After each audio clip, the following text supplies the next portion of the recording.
Hi, guys. Good morning. Paul Bates here. Welcome aboard Southern Estate, where I currently live with my wife, Beverly, and my dog, Daisy. We haven't gone live last week because we were out on the Waterway, and we actually went from Iuka, Mississippi, down to Annapolis, Alabama. And that's where we're currently at. We're waiting out hurricane season, and so we'll probably be spending another month here in Annapolis at King Fisher Marina. Anyway, today's subject is like a debriefing of the last 5 days on the Waterway.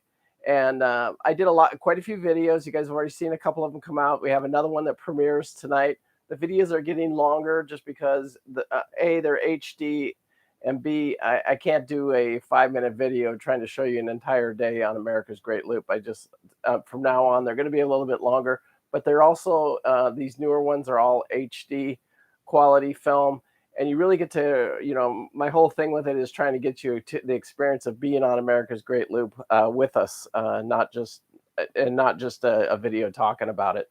So anyway, that's my goal with that. So today, it's a debriefing of the entire trip.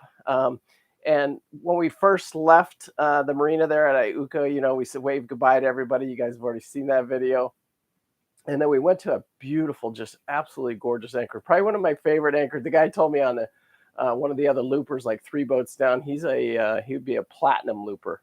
So if he goes around one more time, he would have completed the loop 3 times now.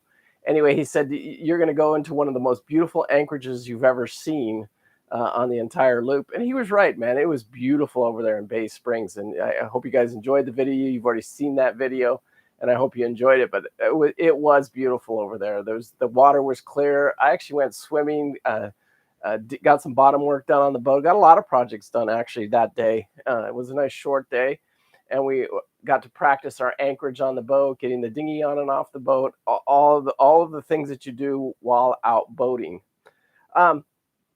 So that was very, very cool. Then the next day we get up and plans change on a daily basis when you're out there. You can't have a set schedule when doing America's Great Loop. It's hard, man, because if you have a schedule to be at this marina or this anchorage or this, things don't always work out the way you plan, because of weather or this or whatever reason. We were out for 5 days. 3 of those days we did not anchor or stay where we had planned the day before. You don't know how the locks are going to open up. You don't know if you're going to get right through the locks. If they have a double push, that means the barge has to break apart, pushes certain containers through, or the tow, and then he has to go back and do that. That can take hours to do that. And if you're sitting there waiting at a lock for 4 hours, your day is wasted. You can't go any further. So we always had a plan A and a plan B.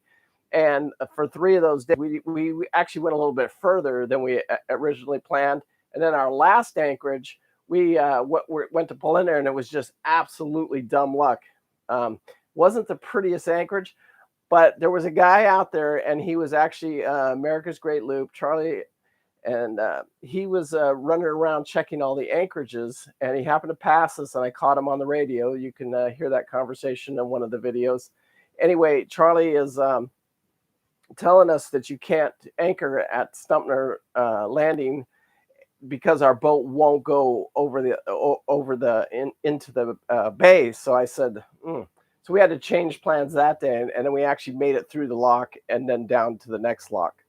So anyway, day 2 was every day the boat ran flawlessly. We lost our generator on the last day on the last anchorage, but it wasn't that bad because it was at night times it was cooling down, and we would shut it off anyway, probably around 9 or 10 o'clock at night.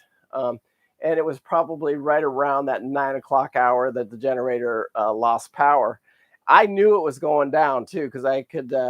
It's happened to me one other time, and what it does is it's starting to struggle for fuel. It'll start blowing smoke out the side, and it did this exact same thing when we were in New York, actually. And then so all I got to do is get down there and change the fuel filter. So I could have went in there that night and changed the fuel filter if it was just miserably uncomfortable for us. I could have done that. But there was no need. It was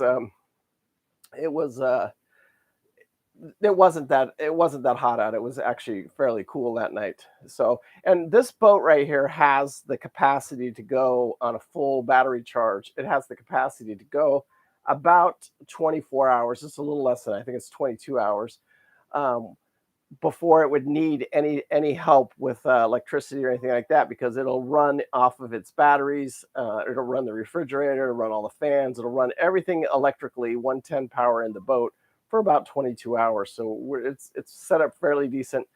I don't really want to give it away right now because on I believe Wednesday, it's Wednesday or Thursday. We got a huge lineup this week of live talk, but one of them is going to be, we're going to start talking about the solar system, and I've already reached out to a couple different places on and looking for my panels to put on here and what I really want to do. So, and I'm really going to get in depth with that. I'll start doing some videos about that. Also, I hope you guys enjoyed the video yesterday of me and Bev in the dinghy. We took some time and got the dinghy running, which we used it on the, while we were out there. We used it once. It came off the boat. On that last anchorage we went to, there was no good place to pull over and let Daisy. And again, oh my God, that's one of the biggest achievements. I mean, it was so incredible to watch that dog. Even yesterday, she just went to the door and she put her paw on the door, hit the door, and I opened the door and I said, "Oh, I got to go take her for a walk." But she didn't even go for a walk. All she did was go out, went to on her carpet, and went to the bathroom. So when we were on anchorage this time, it just wasn't so stressful because she's just trained. If she's got to go potty, she knows right where to go on the boat, and she does it, and it's so awesome. So even sitting here in the marina, she does it now, and it's really, really just, that's a huge accomplishment, because I hear so many people say that their dogs aren't potty trained to the boat, and it's rough. A lot of dogs just pee in the boat or pee anything, but Daisy's pretty well potty trained, and to get her to actually go somewhere it's a huge accomplishment. I'm glad that she's potty trained. That was very, very cool. So anyway, and she had to use it at that anchorage because there was no getting her off the boat. Also, I wouldn't say me and Bev got in an argument at that anchorage, but the tensions were high. And I don't know if you can see it in the video, but you'll see me dropping the anchorage. This video, you won't see it for a couple of weeks, actually, because I'm going to prepare these videos on every Monday at 5 p.m. And you'll see I've got 2 of them already set up. And tonight's a video, so make sure you guys watch that. And like I said, they're over 20 minutes long. There's nothing I can do about it anymore. I'm not even going to try. But they are in HD, and I put a lot of work and a lot of time into these videos now, and so I hope you guys appreciate it. Anyway, that anchorage was, to me, it was an ugly anchorage. It really was. You get out there was nothing really pretty about it. The boat was covered with bugs in the morning, but when I got up in the morning, I was treated to this slight mist over the water, and it was just absolutely gorgeous. It was like one of the prettiest things I've ever seen in my life. And then driving out of it, it was just absolutely gorgeous. I can't wait for you guys to see the footage of it. I haven't even started editing that footage yet, but I'm really looking forward to seeing that particular footage. Also, there was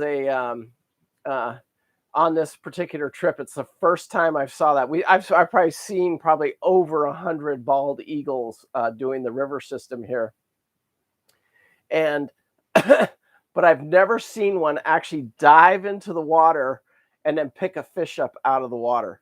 That was unbelievable. And then one day we had a beaver that crossed the front of the boat. I mean, we got within 25 feet of that beaver, and I really don't have the camera equipment to capture that. And like the eagle thing, it happened so fast. I mean, I was just happened to be looking out in front of me. I found myself at the steering wheel a lot, just standing there. Especially there was one day, I think it was the 3rd day. It was the 3rd or 4th day out there. It was like very, very active that day. The eagles, the birds, like the beaver, everything. There was just like a lot of stuff. I don't know if it was the area we were in is really remote and there wasn't a lot of people in there. So the animals and everything were just running around freely. But I just found myself at the steering wheel, just standing there in awe, just saying, "Oh my God, this can't be real. This isn't happening. Why?" Anyway, it was so cool. It was just like that entire trip on the river. I was at this wheel standing up most of the time, just in awe. And it was like 10 hours would go by just like that. So, and there was a lot of locks. Believe it or not, in America's Great Loop, there's right at 155 locks. It depends which way you go, but it's pretty much 155 locks. And if you guys can believe this or not, I've completed 152 locks now. I've got 2 locks left. And in that dinghy ride that I took you guys on yesterday, we drove over to our second to the last lock yesterday. I didn't even know it was there, to tell you the truth. I had no idea it was coming up that close to it, or we were that close to the lock, but we were. So that was very cool, just driving over there and seeing the lock and knowing that I'm that close to the lock and just that much closer to completing the loop. It's just a huge accomplishment. And it was very, very, very emotional. This last little, jaunt here, and we've got one more to do. It was just, I don't know what it was. It just got to me a few times. And there's a conversation in one of the videos, and I may release this video or I may not. I'll have to look at it, let my brother look at it. But I got pretty emotional coming out of that first lock from Bay Springs there. I don't know what it was. It just caught up with me. This like, I can't believe I'm doing this. I can't believe this is it. I mean, I did this. It's because there's a lot more to the story. It's one thing if you've prepared your whole life and you got ready for the loop.